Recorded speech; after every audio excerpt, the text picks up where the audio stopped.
there comes the champion, entering the ring for his 37th professional fight. 9-0 so far in heavyweight championship fights. A victory tonight would tie him with Joe Frazier for 5th on the all-time list in that category.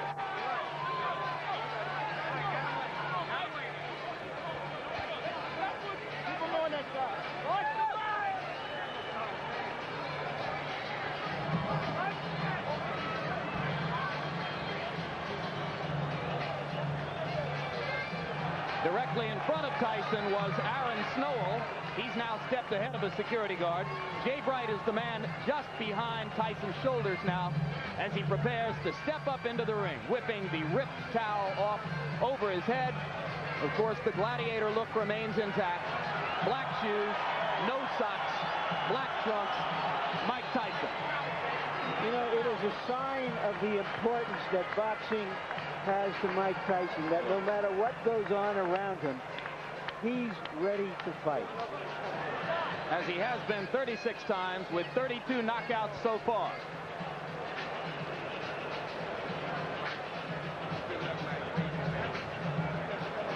Quickly now, and focusing on the beginnings of Carl Williams' strategy, which has to be the left jab, Ray Leonard's tip of the night. Well, the left jab speaks for itself. That's the key punch for Carl Williams, to keep that left jab in Tyson's face, keep him off balance, but most importantly, snap it and not bring it down too fast, because what's going to happen, Tyson should counter that left jab. Now, once the fight becomes an inside fight, in fact, I believe that's going to be the case because Tyson's style is getting inside, their right uppercut. That punch may accommodate Tyson's style, but in doing so, Williams better keep both hands up because Tyson throws an onslaught of punches each and every time, each and every opportunity. Now, Jim, this is my favorite combination. I call it the Tyson combo. It's a right hand to the liver section, then to the chin. And most of the times, if Tyson catches his opponents with this particular punch, it's over. Here we see him, a good shot of it, right up to the chin. If Williams get against the corner or the ropes, look for this particular combination to take place. With taller opponents, Tyson has a tendency to launch in because of the height and reach advantage. But here, he may find the same thing with the taller Williams. Tail of the tape, and you can see the big disparity in reach. Carl Williams with a 14-inch advantage there at 219.25 for Tyson and 218 for Williams. Both fighters appear to be in superb physical condition. Rules for the bout, combination, and before we look at rules, we'll look at the punch stat computations. Larry Merchant.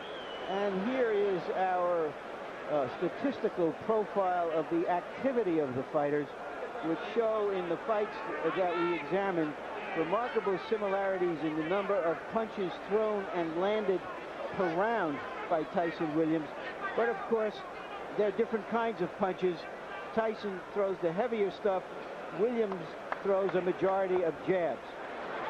And you see the 28 jabs per round Williams threw against Holmes. That is when he looked most effective. Rules for the fight, a combination of WBA and New Jersey rules. Most significant, the 3 knockdown rule. Rarely in effect for championship fights, is in effect tonight. It victimized Carl Williams in his fight against Mike Weaver. Now we go to the ring announcer, Michael Buffer, for pre-fight introduction. Ladies and gentlemen, good evening and welcome to Atlantic City's Convention Hall by way of Donald Trump's Trump Plaza Hotel and Casino on the boardwalk here in Atlantic City, New Jersey. Tonight, Don King Productions and the Trump Plaza present the World Heavyweight Championship. This bout is approved and sanctioned by the New Jersey State Athletic Control Board, Larry Hazard Sr., Commissioner, Deputy Commissioner Lawrence Wallace, and the chairman is Jerry Gormley. The bout is governed by the rules and regulations of the World Boxing Association, represented by Dr. Elias Cordova and James J. Biggs. It is also sanctioned by the International Boxing Federation, President Robert W. Lee, and the World Boxing Council, President Jose Suleiman. The 3 judges selected by the New Jersey State Athletic Control Board for this bout are Rocky Castellani, Chuck Giampa, and Richard F. Murray. Chief physician at ringside, Dr. Frank B. Doggett. Also in attendance, Dr. Eric Wormser and Dr. Charles Wilson. The timekeeper for the bout is Roosevelt Gilbert, and counting for the knockdown seconds, Steve Smoger.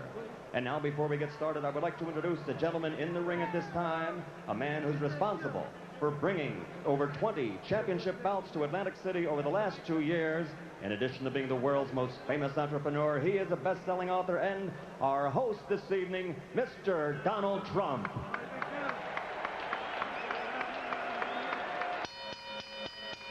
And now, ladies and gentlemen, from the Trump Plaza Hotel and Casino in Atlantic City, New Jersey, let's get ready to rumble! 12 rounds of boxing for the undisputed heavyweight championship of the world.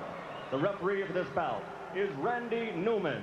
Introducing first, fighting out of the blue corner, wearing the white trunks with red trim, he weighs an even 218 pounds from Absecon, New Jersey. His professional record, 22 victories against only 2 defeats, 17 knockouts to his credit, and 14 of those 17 KOs within 5 rounds or less. Ladies and gentlemen, the #1 heavyweight challenger in the world today, Carl the Truth Williams.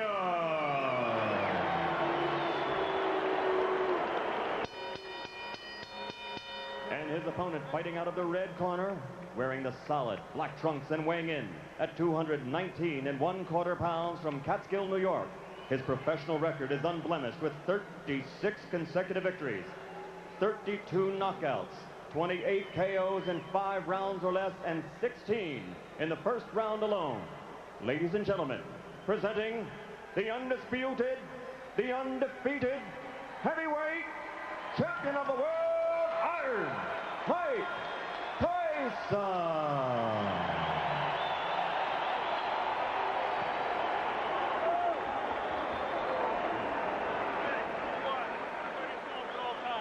Number 2, obey my commands. I'll shake hands and come out of the bell. Keep in mind that Mike Williams has a tendency to get hit by left hooks. Carl Williams, excuse me. I can think of better tendencies that a fighter should have who's going out to face Mike Tyson. Indeed, Carl Williams has been floored 7 times in his career. Twice by James Quick Tillis, twice by Jesse Ferguson, 3 times by Mike Weaver, and in every instance, the decisive blow was a left hook.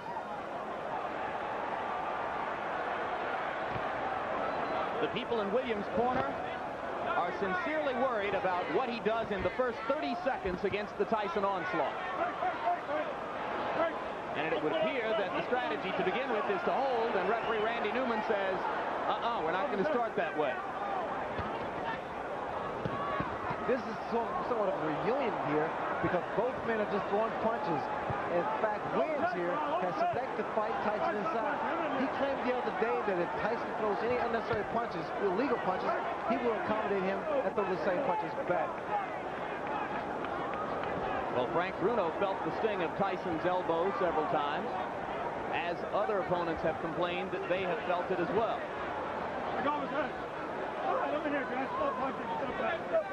Because Williams' left jab is so strong, that should help him as long as he keeps that right hand up and watch Tyson's left hook, which is a powerful punch. That's it. Let him go.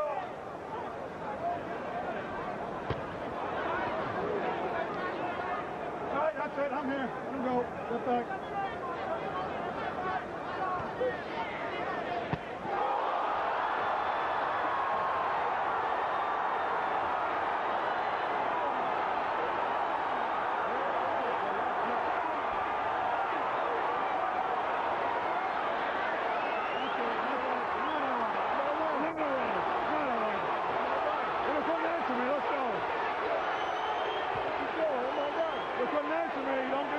Unofficially, I've got this fight being 1 second longer than Tyson Spinks.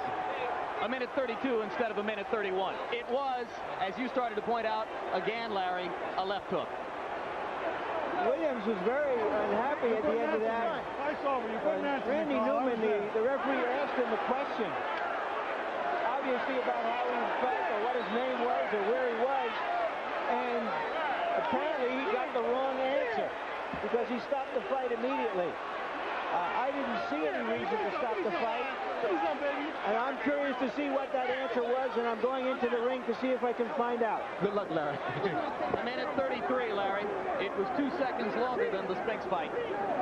The unofficial demarcation of the knockout comes at 1:33 of the first round. And you can see a disgusted Carl Williams who thinks that he should have been allowed to continue. And Ray, I've got to agree with Larry. It was a fairly peremptory stoppage. Well, the way I judge it, because he appeared to be okay, but then again, the referee is closer to the pitcher than we are. What was that question likely to be? Where are you? What day is this? And here we see the left hook that put Williams down. Williams had dropped that right hand, and I indicated earlier that the jab will be the key, but in throwing the left jab, he must also keep that right hand up and power. There's that left hook. And you saw Mike pivot upward with both feet planted and turn the hips into the punch. This is where the power comes from. The reason people fear Mike Tyson because he's one of the few, if not the only man, that can knock you out in the heavyweight division with one punch.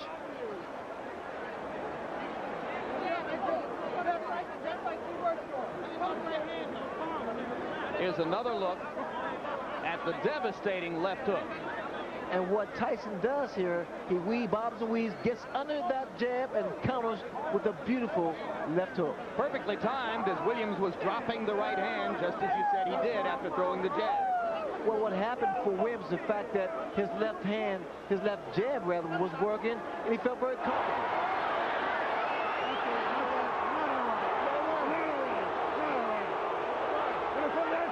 That was a look back at the conversation between Randy Newman and Carl Williams, which led to the stoppage.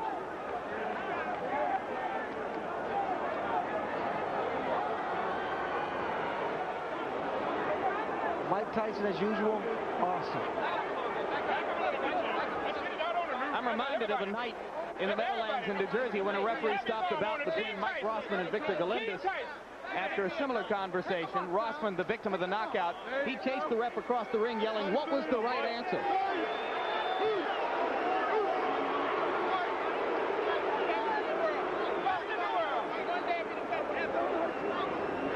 I'm with Randy Newman, the referee of the fight. Obviously, the people in and out of the ring are unhappy that the fight was stopped. Randy, why did you stop the fight? When he got up at 8, he was wobbly. He wasn't standing up. He was leaning against the ropes. I asked him a question, a very simple question. How do you feel? Not for the answer, but to see how he responded. His eyes were blank. His expression was blank. He had no answer. Is there any chance that he misunderstood what you wanted him to respond to? I don't think so. Let me tell you why. He's had a lot of professional fights and a lot of amateur fights. When a fighter is knocked down, and I had 38 fights, when a fighter is knocked down, the first thing he wants to prove when he gets up to the referee is that he's in good shape. Number one, he wasn't standing on his feet. He was leaning on the ropes.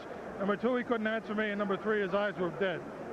Thank you very much, Randy. And now back to ringside. All right, thanks very much, Larry, and thank you for pointing out that the crowd is booing, as there were obviously a fair number within this congregation who did not feel that the bout should have been stopped quite so quickly. Randy Newman with a decisive and clear-headed answer to the questions. He knows exactly why he did what he did. Well, Newman is a competent referee. In fact, that he must have saw something in Williams that we didn't apparently see. But from the outside looking in, it appeared that Williams got up and was able to compose himself. But then again, I think it's left up to the referee. And now we go back to Larry Merchant in the ring, I believe, with the champion. Go, Larry. All right, once again, Mike, the interview has to be longer than the fight. I'm sorry about that. What happened from your point of view? Did you see him really dazed? Well, no, I noticed my trainers were telling me we were slipping and hooking. So when we slip, because usually I come in, I slip, and I get in there, and that's the hardest part of getting in there, and I never threw the punch. And so we're practicing on your slip. So you're in there, instantaneously, bing, throw the punch. And I did, I was successful. What? Were you surprised that he stayed on top of you as much as he did, that he didn't try to move? Oh, I loved it. I loved it. I just knew it took it just with a matter of time. I loved it. So you knew that as soon as he was doing that you were going to get a clean shot sooner or later. Exactly. And my punches were accurate and pinpoint. And I knew eventually I was going to get him. He has a reputation for getting hit with left hooks. Were you looking for that opening? No, I was very confident. I wanted to catch him with a good right hand. Believe me, my right hand is my favorite punch, but I never catch anyone with it. You know, it's my best punch, and I always hit guys with left hook. All right, we're going to try to take a look at the where's the monitor? At the monitor, if we can find it, so that we can determine what happened. Champion non-pro. All right. Okay, it was a clean left hook. Did you? I mean, you sparred with him years ago. We know that it didn't mean anything. Were you surprised that he went so fast? Well, no, I knew if I catch someone clean, they'll go, regardless who they are. Mm-hmm. But you know, when the referee he hit him with a shot, it looked like he was able to get up, but I guess the referee called what he saw, because I didn't think he was hurt that bad, but I know I hit him with a clean shot. Speculate for me. How long would it have taken you to get him down a second time if the fight went on? Oh, no problem. I'd have been all over him. Maybe it's better that the referee did stop early. I would have been all over him. That's when I'm most dangerously, when I know I have someone hurt. For the record, Mike, I don't know if you know it, this fight went a couple of seconds longer than the Spinks fight. So far in this building, in the last 13 months, you've fought about 1 round and 2 fights. Well, it's good. I like coming in this building. I like being here. And Donald Trump, he don't play around. He pays that money up. And for this fight, Don told me if I knock him out, he'll pay me $100 grand. And I'm looking forward to that $100 grand. Who? Don is going to pay for you? Don King, yeah. $100 grand for a knockout. All right, we all want to be there when that happens. When is this going to happen? Right, in the post-press You conference. get to, yes. My church can use some of that money. Yes. All right. Reverend Henry J. Payton, Holy Trinity Baptist Church. No doubt. Let's talk about, all right, now let's talk. You've talked about being in control of your career. Tell us what you think is next. Who is next? Well, I'm just taking it one step at a time. I'll fight anybody. You know what I mean? I don't discriminate from anybody. I'm the best fighter in the world, and there's no man that can beat me. Does this mean that Holyfield is or is not your next opponent? Well, he's in my future, but I don't think he's in my immediate future. But come on, Holyfield, no matter. That's kids play. So you think that you'll fight Holyfield like early next year, and you may have 1 or 2 fights before then? Most likely, but you know what I mean? If they can discuss our things with their people, we can fight in 2 weeks, 3 weeks. He caught a quick knockout, I got a quick knockout. We both still need to work. We didn't get any work. All right. Jose Ribalta was one of the fighters being considered for your next opponent, and he had a dreadful outing in a preliminary tonight. Did that eliminate him? Well, it looks kind of dreary for him, but you never know. If he have a couple more fights and he cleans up his act, he's always a good prospect. What about Douglas, who looked a little better, if not great, in another preliminary? He's been mentioned as a possible opponent. I take all comers. I don't duck any man. Can we assume that Michael Dokes is one of the prospects? All comers. Come one, come all, because nobody can get close to me. They're not even close. I'm the best fighter in the world. There's been discussions that today people from Israel have been offering you money to come and fight there. You've been reluctant to go abroad. Do you think that as a world champion, as someone who says, I'm the best man on the planet, that you will start to fight abroad? Well, eventually we'll do that, you know what I mean? But like you said, I'm not in a hurry to leave my country. You know what I mean? I love my country. I'm not in a hurry to leave anywhere. But you know what I mean? If things are right, I'll fight anyone in any place. In their backyard. How would you describe right now? You've got a lot of things past you. You've always been able to focus on fighting no matter what the other stuff has gone on in your life. Are you as content as you can be now with the situation that you have? I want to fight, and destruct the world because I'm the best fighter in the world. Thank you very much, Larry. Thank you. Jim? All right, Larry. Thank you, Mike Tyson. Thank you, Larry. And here is the man the boxing public waits to see Mike Tyson fight, a man who 6 days ago knocked out a pretender from Brazil named Adilson Rodriguez in 2 rounds and now waits to see when his turn is coming. Evander Holyfield, first things first. How did Mike look to you tonight? He was impressive. He hit the guy with a good left hook, took him out. He did a job well done. Would you have thought that he could knock Carl Williams out in 1 minute and 33 seconds? Well, you know, I felt that, you know, anybody could knock anybody out with a clean shot as well as he delivered. He delivered a good shot right on the button. Got him out of there. In his interview with Larry Merchant, Mike acknowledged that you are not likely to be next on his list. He did not say for sure whether he would fight Jose Ribalta or Buster Douglas or Michael Dokes or any of the other names which are being bandied about, but he seemed to make it pretty clear that he's not going to fight you next. Are you getting impatient? No, I'm not getting impatient. My time is coming, and I will be ready when my time comes. When will you fight again? Well, it's all depending on how long is the wait. If the wait is 6 months or so, then I would take a fight in October. All right, so Evander Holyfield looks forward to a fight in October. Ray Leonard, your judgment of how long the public is willing to wait, and what does tonight's 90-second knockout do to the expectations regarding Tyson Holyfield? Well, what happens, it creates more and more of an aura and a persona for Mike Tyson, because what's going to happen now is the intrigue is whether or not Evander Holyfield can deal with the Mike Tyson. As far as he's concerned, he can deal with him. Is there any other fighter in the division who could pose a real test to Mike other than Evander Holyfield? I think it's a matter of economics and credibility, and Holyfield has that credibility.